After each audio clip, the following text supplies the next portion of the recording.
Malapit lang sa falls ang aming bahay. Maganda, minsan lang ako maliligo doon. Matakot din kasi ako maligo mag-isa. Kaya makitambay lang ako doon. Pupunta lang ako sa gilid kapag wala na akong gagawin sa bahay. At mas komportable ako. Masaya na ako kahit mag-isa lang ako umupo doon. Payapa ang paligid, presko ang hangin, ang maririnig ko lang ang huni ng mga ibon. Hindi rin naman ako matatakot kahit may mga puno at mga malalaking bato.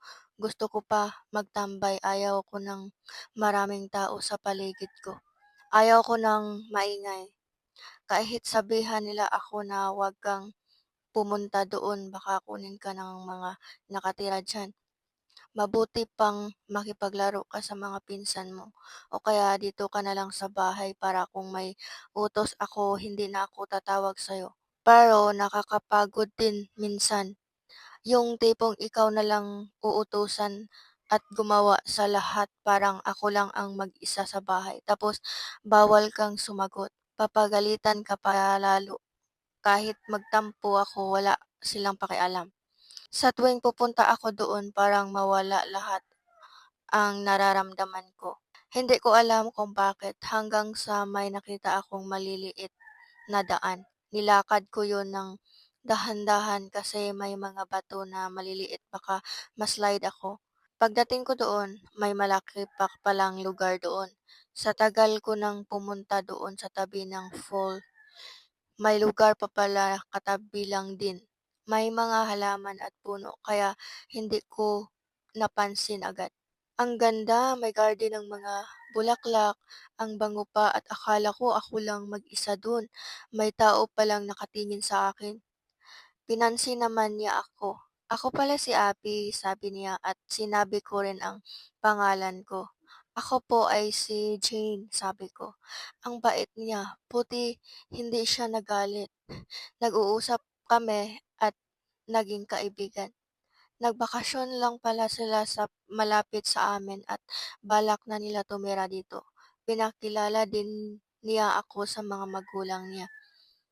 Mababait rin, galing sila ng ibang bansa pero taga dito ang kaniyang mga magulang at doon sila tumira ng ilang taon kasi doon nagtatrabaho. At naisipan nila na mag-business na lang dito.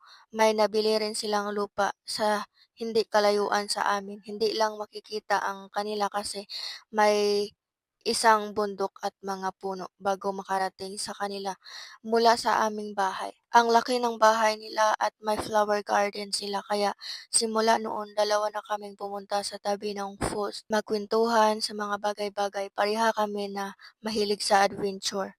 Ayaw namin sa maingay na lugar. Magkaedad lang kami at sana sa pasukan classmate kami sa school. Napakasaya ko lang na naging kaibigan ko si Abby. Parehas kami ng ugali, mahiyain kapag may maraming tao.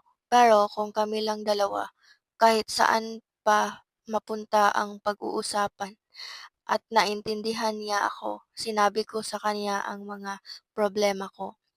May panahon din na hindi kami nagkikita kasi may ginagawa ako sa amin. Wala akong masabi sa kanya, akala ko nga yung una nagalit siya sa akin.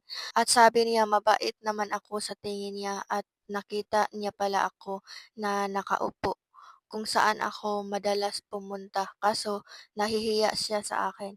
Hindi niya din inakala na mapunta ako sa garden nila at gusto niya din ako maging kaibigan. May panahon na gusto niya na doon ako sa bahay nila patulugin kasi siya lang ang nag-iisang anak para may kalaro din siya.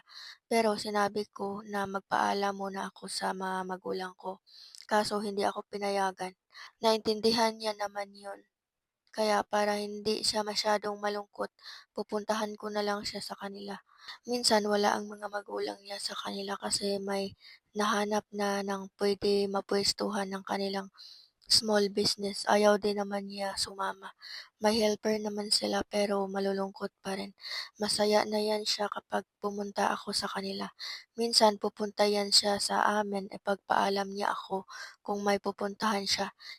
Simple lang siya, hindi maarte kahit may pera sila pero ayaw niya na ipakita na may pera sila. para malaman niya kung sino ang totoo niyang kaibigan.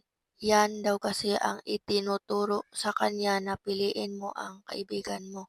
Gusto din ng mga magulang niya na makilala muna nila ang mga kaibigan ng anak nila mula noon pa daw, kaya wala siyang kaibigan masyado. Hatid sundo din siya kapag may pasok sa paaralan sa ibang bansa.